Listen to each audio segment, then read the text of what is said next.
पियाजे के संज्ञानात्मक विकास सिद्धांत पर आधारित मल्टीपल चॉइस क्वेश्चंस की श्रृंखला के भाग 2 में आपका स्वागत। चलिए कुछ और बहुविकल्पीय प्रश्न शुरू करते हैं। मूर्त क्रिया काल को अन्य किस और नाम से जाना जाता है? सेंसरी मोटर अवस्था, स्थूल संक्रियात्मक अवस्था, पूर्व परिचालन अवस्था या पूर्व संक्रियात्मक अवस्था। तो इस प्रश्न का सही उत्तर है ऑप्शन बी, यानी कि स्थूल संक्रियात्मक अवस्था के नाम से भी मूर्त क्रिया काल को जाना जाता है। ना मूर्त क्रिया काल को निम्न में से कौन सी अवस्था भी कहते हैं? प्रत्यक्ष संक्रियात्मक अवस्था, स्थूल संक्रियात्मक अवस्था, उपर्युक्त में से कोई नहीं या ए और बी दोनों। तो इस प्रश्न का सही उत्तर है ऑप्शन डी, यानी कि ए एंड बी, ये दोनों की दोनों अवस्थाएं मूर्त क्रिया काल को कही जाती हैं। So the correct option is option D, means A and B दोनों। पियाजे के अनुसार संज्ञानात्मक विकास की अंतिम अवस्था निम्न में से कौन सी है? पूर्व संक्रियात्मक अवस्था, स्थूल संक्रियात्मक अवस्था, संवेदी पेशीय अवस्था या औपचारिक संक्रियात्मक अवस्था।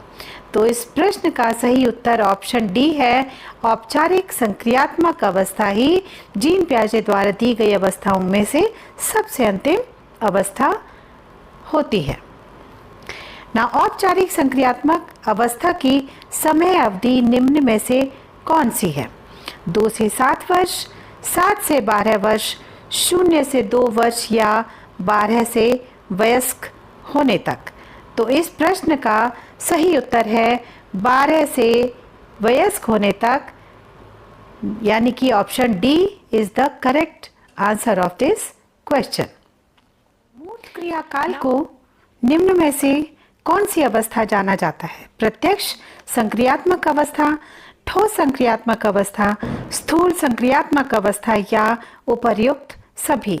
तो इस प्रश्न का सही उत्तर है ऑप्शन डी, यानी कि उपर्युक्त सभी, क्योंकि प्रत्यक्ष संक्रियात्मक अवस्था, स्थूल संक्रियात्मक अवस्था और ठोस संक्रियात्मक अवस्था, ये तीनों नाम मूर्त क्रिया काल को दिए गए हैं। तो ये तीनों ही नाम जो है मूर्त क्रिया काल के हैं, इसलिए option D is the correct answer of this question.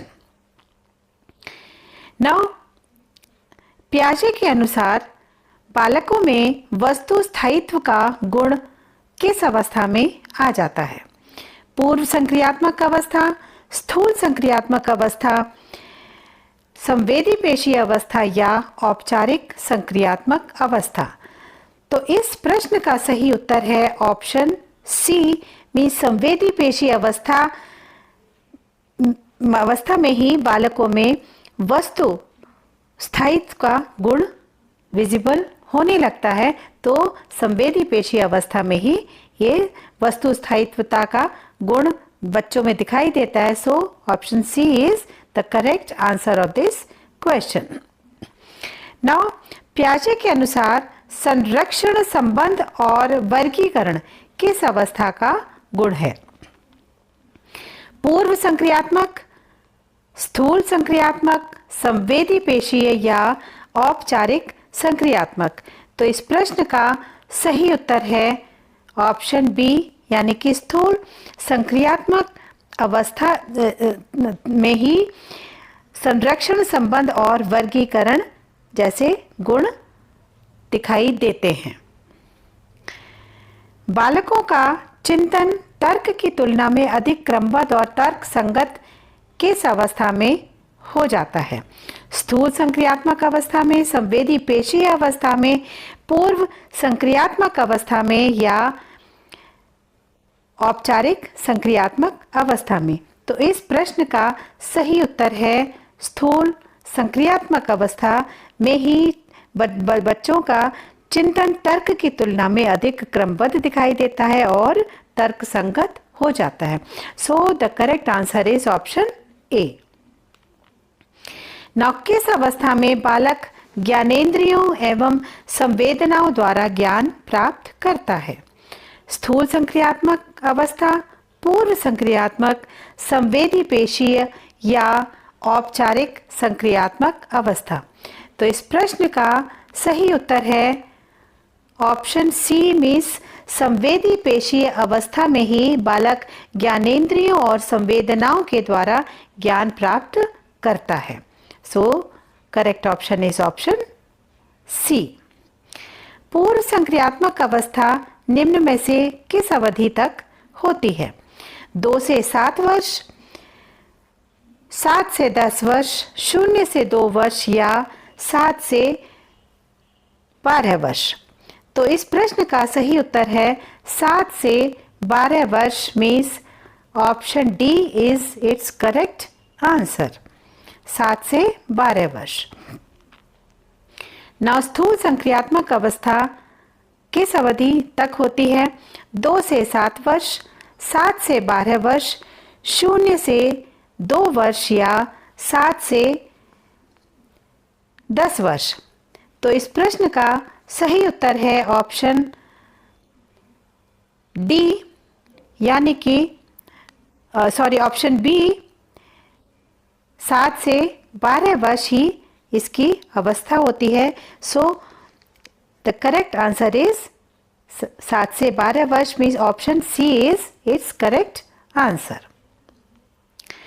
नौ संज्ञान एक ऐसी प्रक्रिया है जिसमें निम्न में से क्या निहित है? संवेदना, प्रत्यक्षण और प्रतिमा, चिंतन और प्रत्याहन, धारण, समस्या समाधान और तर्क या उपर्युक्त सभी।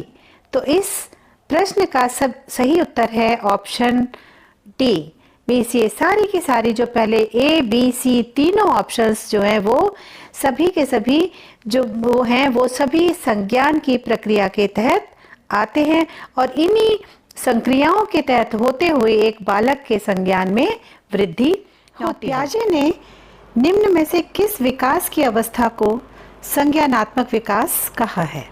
मानसिक विकास, नैतिक विकास, शारीरिक विकास या सामाजिक विकास। तो इस प्रश्न का सही उत्तर है मानसिक विकास यानी कि option A is the correct answer of this question. Then संज्ञानात्मक विकास सिद्धांत का दूसरा नाम निम्न में से क्या है? विकासीय अवस्था सिद्धांत, संज्ञानवादी विकास सिद्धांत, विकासात्मक सिद्धांत या उपर्युक्त सभी। The correct answer of this question is option D means उपर्युक्त सभी मीन्स विकासीय अवस्था सिद्धांत, संज्ञानवादी विकास सिद्धांत और विकासात्मक सिद्धांत ये तीनों ही संज्ञानात्मक विकास सिद्धांत के दूसरे नाम हैं। नौ संज्ञानात्मक विकास सिद्धांत की पहली अवस्था निम्न में से कौन सी है? स्थूल संक्रियात्मक अवस्था, पूर्व संक्रियात्मक अवस्था, संवेदी पेशीय अवस्था या औपचारिक संक्रियात्मक अवस्था। तो इस प्रश्न का सही उत्तर है ऑप्शन सी दैट इज संवेदी पेशीय अवस्था संज्ञानात्मक विकास सिद्धांत की पहली अवस्था है। देन संज्ञानात्मक विकास सिद्धांत की दूसरी अवस्था कौन सी है? स्थूल संक्रियात्मक अवस्था, पूर्व संक्रियात्मक अवस्था, संवेदी पेशीय अवस्था या औपचारिक संक्रियात्मक अवस्था। तो इस क्वेश्चन का सही ऑप्शन है ऑप्शन बी यानी कि पूर्व संक्रियात्मक अवस्था संज्ञानात्मक विकास की दूसरी अवस्था होती है।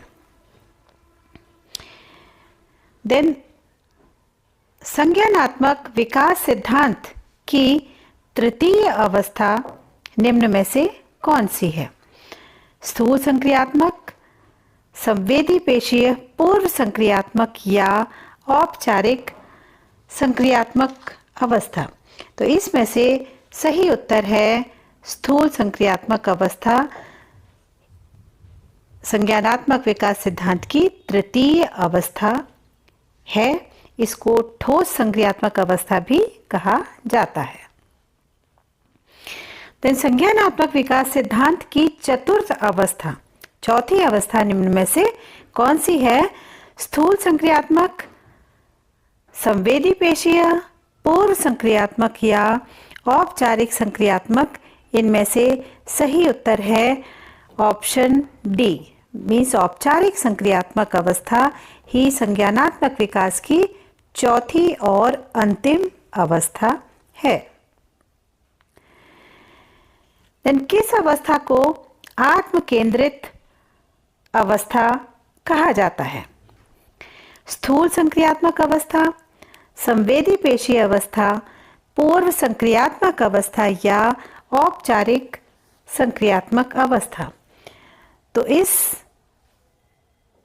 क्वेश्चन का सही ऑप्शन है ऑप्शन सी, यानी कि पूर्व संक्रियात्मक अवस्था ही आत्म केंद्रित अवस्था कही जाती है। देन कौन सी अवस्था प्रौढ़ावस्था तक चलती है? स्थूल संक्रियात्मक अवस्था, औपचारिक संक्रियात्मक अवस्था, पूर्व संक्रियात्मक अवस्था या संवेदी पेशीय अवस्था। द राइट ऑप्शन इज औपचारिक संक्रियात्मक अवस्था इज इट्स राइट आंसर। औपचारिक संक्रियात्मक अवस्था ही ऐसी अवस्था है जो प्रौढ़ावस्था तक चलती है। नाउ किस अवस्था से में एक बालक घटनाओं एवं वस्तुओं के विषय में तार्किक रूप से सोचना प्रारंभ कर देता है? मीन्स लॉजिकल थिंकिंग किस स्टेज से स्टार्ट होती है?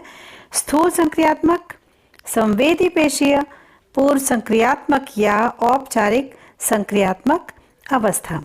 तो इसका सही उत्तर है स्थूल संक्रियात्मक अवस्था ही इस ऐसी अवस्था है जिसमें बालक घटनाओं और वस्तुओं के विषय में तार्किक रूप से सोचना शुरू कर देते हैं और वो लॉजिकल थिंकिंग उनके अंदर विकसित होती हुई दिखाई देती है। So the correct option is option ए।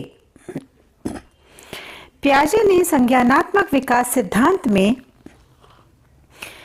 किस अवस्था तक अध्ययन किया है?